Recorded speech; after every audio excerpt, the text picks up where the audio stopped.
한번 같이 따라하도록 하겠습니다. 2월의 희망, 복된 인생. 아침에 나오실 때 좀 날씨가 많이 쌀쌀해졌네요. 오늘 입춘이라고 합니다. 맞죠? 오늘 봄이 오는 날인데 또 추운 날씨가 오늘 있습니다. 건강 잘 유의하시고 잘 또 생활하시면 좋을 것 같습니다. 오늘 이제 월상 예배로 예배하면서 우리 자녀들이 또 함께 나온 가정들이 있습니다. 이 새벽에 추운 날인데 또 방학에 또 늦게까지 자고 싶은데 또 부모님 손에 이끌려 또는 또 친구들과 함께 예배 참여한 우리 자녀들 축복하면서 환영의 박수 같이 하도록 하겠습니다.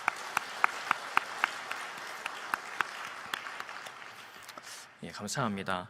어른들에겐 생소한 이름일 수 있는데 이찬혁이라는 가수가 있습니다. 악동 뮤지션이라는 남매 듀엣으로도 하고 있는데요. 작년 연말에 시상식에 나와서 노래를 하나 불렀는데 이게 화제를 모으고 있습니다. 노래 제목이 장래희망입니다. 장래희망. 제목이 장래희망인데 저게 무슨 오타인가라고 이렇게 생각하실 수도 있을 것 같습니다. 우리가 흔히 이야기하는 장래희망은 아니고요. 장례식 할 때 그 장래 희망, 나의 장례식이 어떠했으면 좋겠다라는 그런 희망을 담은 노래입니다. 가사를 조금 읽어드리도록 하겠습니다. 노래를 불러드리면 좋은데 나중에 한번 집에 가서 들어보시면 이게 제가 부를 노래가 아니라는 걸 아시게 될 것입니다. 아는 얼굴 다 모였네 여기에, 한 공간에 다 있는 게 신기해. 모르는 사람이 계속 우는데 누군지 기억이 안 나 미안해. 종종 상상했던 내 장례식엔 축하와 환호성 또 박수갈채가 있는 파티가 됐으면 했네. 왜냐하면 난 천국에 있기 때문에. 오자마자 내 몸집에 서너 배 커다란 사자와 친구를 먹었네. 땅 위의 단어들로는 표현 못해 사진을 못 보내는 게 아쉽네. 모두 여기서 다시 볼 거라는 확신이 있네. 내 마음을 다 전하지 못한 게 아쉽네. 그러면서 곡의 분위기가 좀 바뀝니다.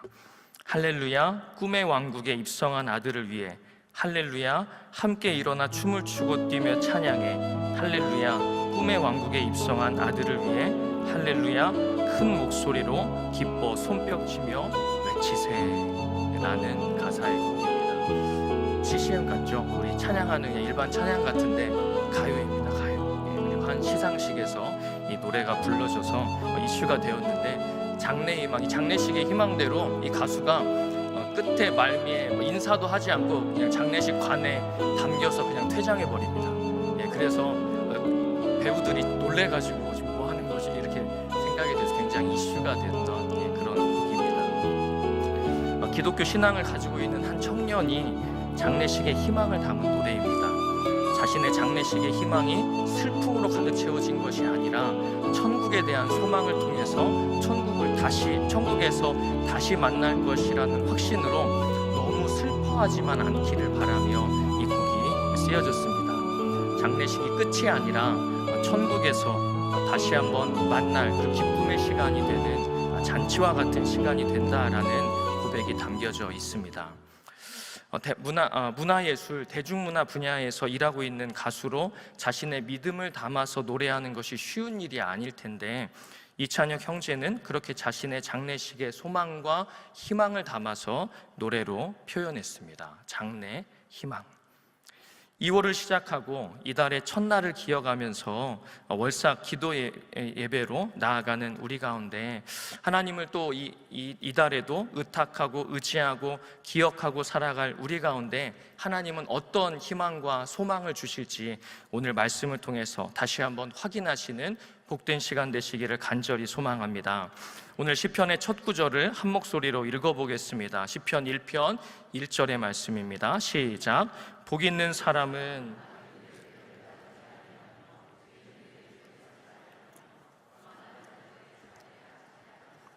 아멘. 시편 1편의 첫 구절은 복 있는 사람이라는 말로 시작하고 있습니다. 시편은 총 150편의 말씀으로 이제 구성되어져 있는데요. 많은 시가 찬양과 기도로 활용되었습니다. 그리고 150편이 잘 정리될 때에 이 시편 1편이 150편의 가장 앞에 이제 놓이게 되었습니다. 그래서 시편 150편의 서론과 같은 것이 시편 1편과 2편이라고 생각하시면 틀리지 않습니다. 그런데 시편 1편이 놓여 있는 모습들을 보면서 한번 깊이 생각해 보시면 좋겠습니다.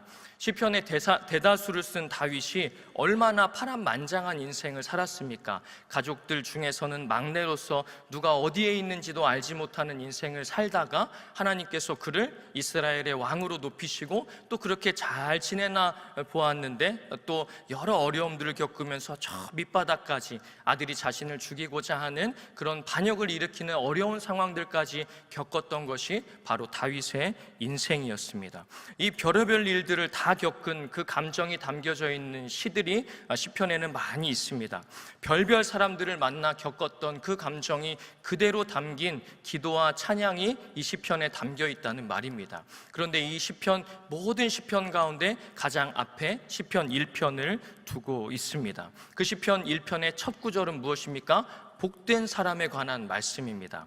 복된 사람이 어떠한 사람인지를 알려주시는데 우리 인생에 여러 모습들이 있지만 그 모습들을 다 정리하고 결산해 보니 이 복된 인생으로 살아야 된다라는 것이 다윗의 고백이었습니다. 믿음의 사람들의 고백이었다라는 것입니다. 그렇게 오늘 말씀을 통하여서 우리가 어떠한 인생을 살아야 되는지를 분명하고 더욱더 확실하게 돌아보실 수 있기를 바랍니다. 성경은 복된 인생으로 우리를 초대하고 계십니다. 그래서 성경은 이 복된 인생, 복이라는 것에서 복에 대한 것에 오래전부터 그런 관심을 가지고 있었습니다. 믿음의 조상 아브라함을 창세기 12장에서 부르시며 하나님은 그를 복된 인생으로 초대하십니다. 창세기 12장 1절에서 3절의 말씀 함께 읽겠습니다. 여호와께서 아브라함에게 이르시되 너는 너의 고향과 친척과 아버지의 집을 떠나 내가 내게 보여줄 땅으로 가라. 내가 너로 큰 민족을 이루고 내게 복을 주어 내 이름을 창대하게 하리니 너는 복이 될지라. 너를 축복하는 자에게는 내가 복을 내리고 너를 저주하는 자에게는 내가 저주하리니 땅의 모든 족속이 너로 말미암아 복을 얻을 것이라 하신지라. 아멘. 하나님께서 아브라함을 부르셔서 복을 주시고 복이 되게 하겠다라고 말씀하십니다.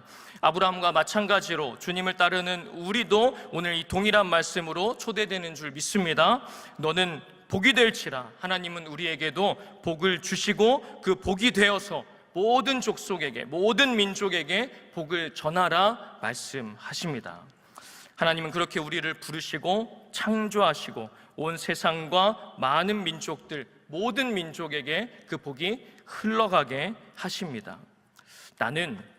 우리는 이런 그리스도인들은 일반적이고도 이 특별한 부르심 가운데 서 있다라는 것입니다. 이런 복에 대한 개념을 조금 더 확실하게 우리가 매듭짓고 가야 될 것 같습니다. 그렇다면 하나님께서 사람들에게 부어주고자 하셨던 그 복은 무엇인가? 영국의 신학자 리처드 보캄은 이렇게 이야기합니다. 제가 읽어드리겠습니다. 복은 창조 세계가 하나님의 도우심으로 풍성한 열매를 맺고 성장하며 번성하는 방식을 말한다. 복은 매우 포괄적인 의미에서 하나님의 창조 세계를 위한 하나님의 목적이다. 인생이 창조 세계의 좋은 것을 누리고 땀 흘려 좋은 열매를 맺는 곳마다 하나님은 그분의 복을 쏟아 부으신다라고 정리했습니다. 그리고 성경 사전에서는 이렇게 이야기합니다. 편안하고 만족한 상태와 그에 따른 기쁨, 성경에서는 하나님의 은혜와 선물을 일컫는 말이다.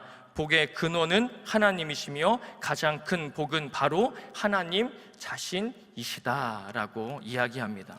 쉽게 이야기하면 하나님의 복은 우리를 향한 하나님의 은혜와 선물로 주신 기쁨과 행복과 번영과 안녕, 모든 영적인 복과 또 이 땅에서의 누릴 수 있는 많은 복과 행복이다라고 이해하시면 되겠습니다. 온갖 좋은 것을 하나님께서는 우리에게 주기를 원하시고 우리가 그렇게 되어서 그 복과 은혜를 나누는 인생들이 되라라고 말씀하십니다. 앞에 있는 정의들이 명확하게 붙잡히시는 분도 계시고 그렇지 않을 수도 있지만 분명한 것은 무엇입니까? 하나님께서 하나님의 자녀를 복으로 부르시고 또 그 복을 전하도록 하셨다라는 것이 그렇게 말씀하셨다는 것입니다. 복된 인생으로 살아가는 것은 우리의 선택이 아니라 하나님께서 우리에게 품으신 뜻과 목적과 비전이라는 것입니다. 다시 한번 시편 첫 구절의 말씀, 1절의 말씀을 읽도록 하겠습니다. 시작. 복 있는 사람은 악인들의 꾀를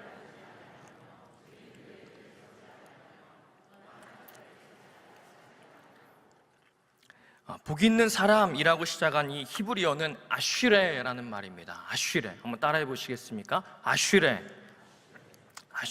예. 괜찮습니다. 여기 히브리어 잘하는 사람 없습니다. 예. 자신 있게 하시면 됩니다. 아쉬레. 예.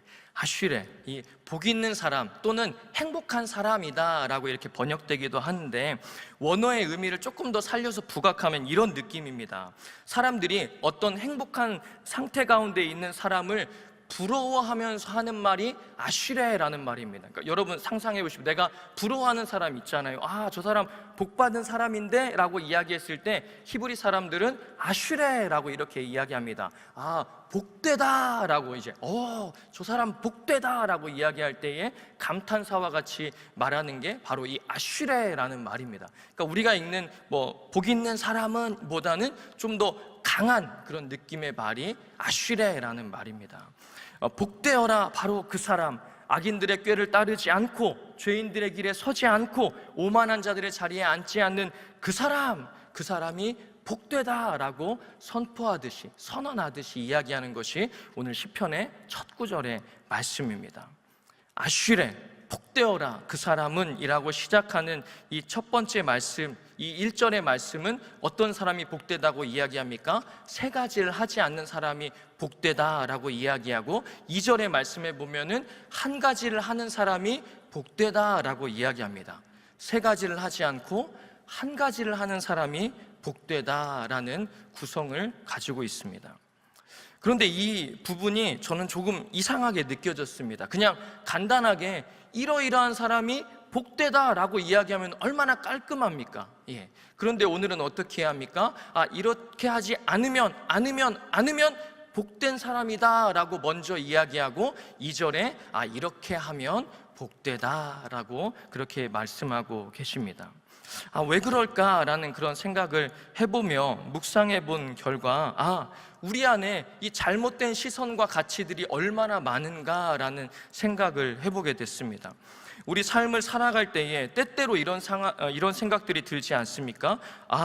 저 사람을 닮으면 좋겠는데 저 사람이 악한 일을 할 때도 있고 죄인일 때도 있고 하나님을 부인하며 오만한 자의 자리에 앉기도 합니다. 그런데 너무나 잘된 모습, 너무나 복된 모습들을 보인다고 우리가 오해하면서 저 사람처럼 되고 싶다라고 생각하는 우리의 마음들이 있다라는 것입니다.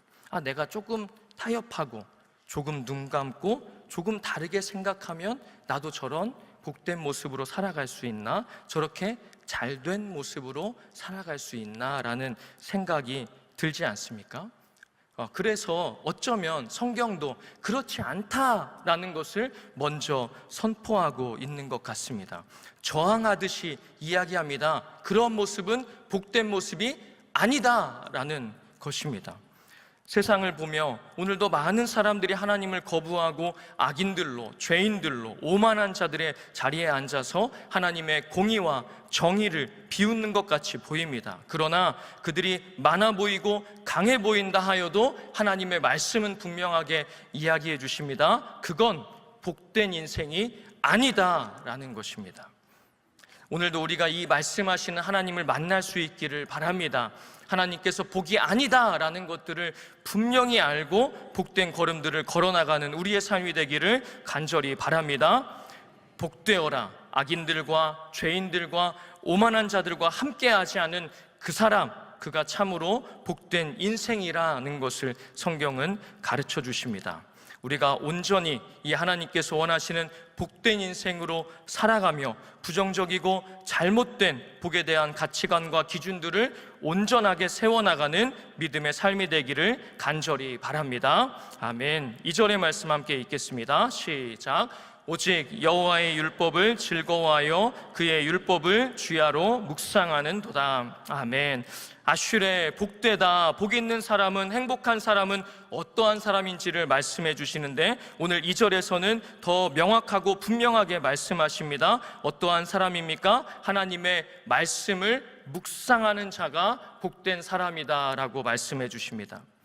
인생의 여러 상황들, 여러 사람들, 여러 문제, 그리고 죄와 용서를 경험한 다윗이 복 있는 인생을 선포할 때에 어떠한 사람이 복 있다고 하십니까? 여호와의 말씀, 하나님의 율법을 즐거워하여 주야로 그 말씀을 묵상하는 바로 그 사람이 아슐의 복이 있는 사람이다 라고 말씀해 주십니다.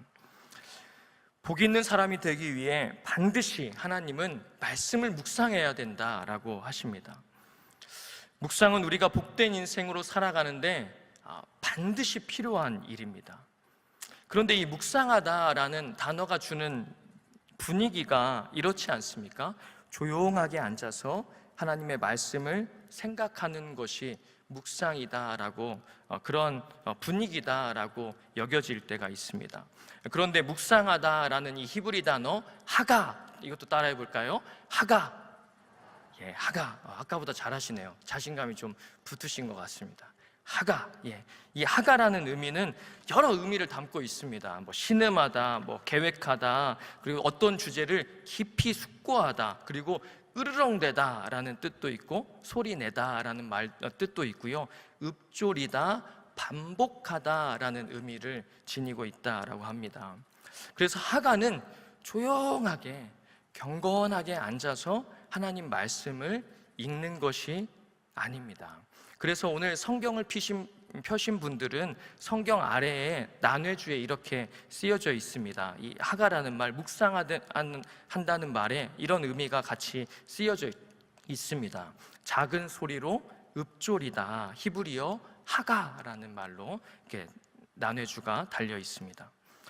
유진 피터스는 이 읊조리다, 묵상하다는 말을 이렇게 풀어주고 있습니다. 제가 한번 읽어보겠습니다. 한번 잘 들어보시면 좋겠습니다. 묵상이란 몸의 행동이다. 우리는 묵상할 때 말씀을 중얼거리고 소리내면서 일종의 신체적 쾌락을 느끼며 후두와 혀와 입술로 음절을 발음하면서 그 의미를 느낀다. 이것은 의미를 밝혀내는 지적 과정이라기보다는 다시 소리내어 읽으면서 말씀을 듣고 또 들어 그 소리들이 근육과 뼛속 깊은 곳까지 파고들게 하는 생리적 과정이다. 묵상은 씹는 행위이다 라고 정의하고 있습니다. 이것이 성경에서 알려주는 복 있는 사람의 모습입니다. 복되어라 라고 말씀하신 그 사람의 모습이라는 것입니다. 복 있는 사람, 복된 사람, 행복한 사람은 하나님의 말씀을 즐거워하면서 그 말씀을 생각하고 반복하고 읊조리는 사람이 바로 복된 인생이다 라고 우리에게 가르쳐 주십니다. 하나님께서 하나님의 말씀을 가까이 하며 읊조리며 그 말씀이 우리 삶 가운데 깊이 뿌리 내리기를 원하십니다. 그 말씀을 통해 복된 삶의 태도를 가지고 선택하고 순종하고 감당하며 복된 인생으로 살아가라 말씀해주고 계십니다. 그렇기에 이러한 복된 인생을 살아가며 하나님을 더욱더 묵상하고 읊조리며 반복해서 하나님을 더욱더 기억하는 우리의 인생이 되기를 간절히 소망합니다. 그러려면 그렇게 하나님의 말씀을 읊조리고 반복하고 암송하려면 무엇이 있어야겠습니까? 하나님의 말씀이 있어야 됩니다. 굉장히 쉬운 말이죠. 예, 하나님의 말씀이 있어야 됩니다. 당연한 말씀처럼 우리가 여겨지는데 이것 또한도 당연한 것이 아닙니다. 2024년 위클리프 성경 번역 선교회의 통계에 따르면 작년 통계죠. 세계에는 7,366개의 언어가 존재한다고 합니다. 한 7,300개 정도의 언어가 존재하는데 성경 전서 신구약 성경을 다 가지고 있는 언어는 몇 개나 될까요? 756개라는 것입니다. 700여 개 정도 되는 언어가 성경을 구약과 신약 모두 다 가지고 있고, 그리고 신약 성경만 가지고 있는 언어는 1700여 언어가 되고, 그리고 단권으로 성경을 가지고 있는 언어가 1200개 정도 된다라고 합니다. 단편 성서조차 없는 말이 얼마나 될까요? 3700여 개의 언어가 단편 성경조차도 없는 언어라고 합니다. 그런데 그 중에 대다수의 언어로 지금 성경 번역이 이루어지고는 있습니다. 근데 생각해 보십시오. 700여 개의 그 언어에만 이 성경 전서의 말씀으로 그런 성경을 가지고 있다라는 것입니다. 근데 하나님께서 이 작은 나라, 이 작은 민족의 언어 한글로 성경 전서의 말씀을 주셨습니다. 그리고 잘 아시겠지만 우리 민족은 하나님께서 먼저 성경을 번역하는 은혜를 주셨습니다. 일본과 만주에서 성경 번역이 먼저 그곳에서 믿은 사람들을 통해서 이루어지고, 그 성경이 들어오고 그 다음에 선교사님이 들어오는 놀라운 믿음의 역사를 우리 민족이 가지고 있다라는 것입니다. 하나님께서는 복된 인생으로 살아가기 위해서 읊조려야 되는 하나님의 말씀을 통으로 우리 가운데 허락해 주셨습니다. 그렇기에 우리는 복 있는 사람으로서의 걸음을 이제 한 걸음 크게 걸어 나갈 수 있는 은혜가 이 나라 이 민족 가운데 있다라는 것입니다. 하나님께서는 큰 복을 받을 사람으로 우리를 선택해 주셨습니다. 우리는 누구의 간섭과 통제가 없이 자신의 의지와 마음만 있다면 하나님의 말씀, 성경을 읊조릴 수 있는 최고의 환경을 가진 민족이 되었습니다. 지난주 우리는 한 해를 시작하면서 그렇게 인사하지 않았습니까? 새해 복 많이 받으십시오, 누리십시오, 나누십시오 라고 이야기했습니다. 이야기하면서 인사하면서 내가 받은 복은 무엇일까 고민들을 많이 하셨을 줄 압니다. 그런데 오늘 우리는 무슨 복을 받았습니까? 하나님의 말씀에 그런 복을 받았다는 것을 다시 한번 기억하실 수 있기를 소망합니다. 하나님은 복된 인생으로 살아가는 기본적인 요건을 우리 가운데 허락해 주셨습니다. 이제 말씀을 따라 악인의 걸음을 멈추고 적극적으로 하나님의 말씀을 읊조리는 일들을 감당하시는 것은 바로 우리에게 주어진 일입니다. 이 한 달도 하나님의 말씀을 읊조리며 나아가는 복된 인생 되실 수 있기를 간절히 소망합니다. 하나님께서는 그런 인생을 붙잡아 주셔서 아브라함같이 부르시고 그 인생을 통해 모든 민족과 열방 가운데 복이 전해지도록 하셨습니다. 복이라고 한다면 기복주의라고 생각하실 수 있습니다. 하나님을 믿으며 부와 명예와 건강과 세속적인 부를 추구하고 그것을 요청하는 것, 이것을 우리는 경계해야 됩니다. 맞습니다. 그러나 하나님은 하나님의 자녀들에게 분명히 복 주시는 하나님인 것을 기억하시기 바랍니다. 하나님께서는 그렇게 아브라함을 부르시고 그런 복의 통로로 삼으셔서 오늘 우리에게까지 그 복이 전해질 수 있도록 하셨습니다. 더불어 예수님께서도 어떻게 말씀하십니까? 팔복으로 어떠한 인생이 복된 인생이라는 것을 분명하게 말씀해 주십니다. 그렇기에 우리 또한도 우리 자신을 위해서 또한 많은 지체들을 향해서 이렇게 선포할 수 있습니다. 아쉐레 복되다. 우리 장로님, 권사님, 집사님, 우리 성도님, 우리 목사님, 전도사님, 우리 모든 성도들이라고 분명하게 고백할 수 있다라는 것입니다. 다른 복이 아닌 하나님 말씀을 통하여서 복된 인생으로 살아갈 수 있는 귀한 길을 우리 가운데 허락하여 주셨음을 기억하실 수 있기를 소망합니다. 올 한 해를 우리가 열어가며 우리는 하나님 말씀을 묵상하고 더불어 그 하나님 말씀을 읊조리고 외우기를 그렇게 결단하였습니다. 잘 알고 계시죠? 이 종이가 낯선 거는 아니시죠?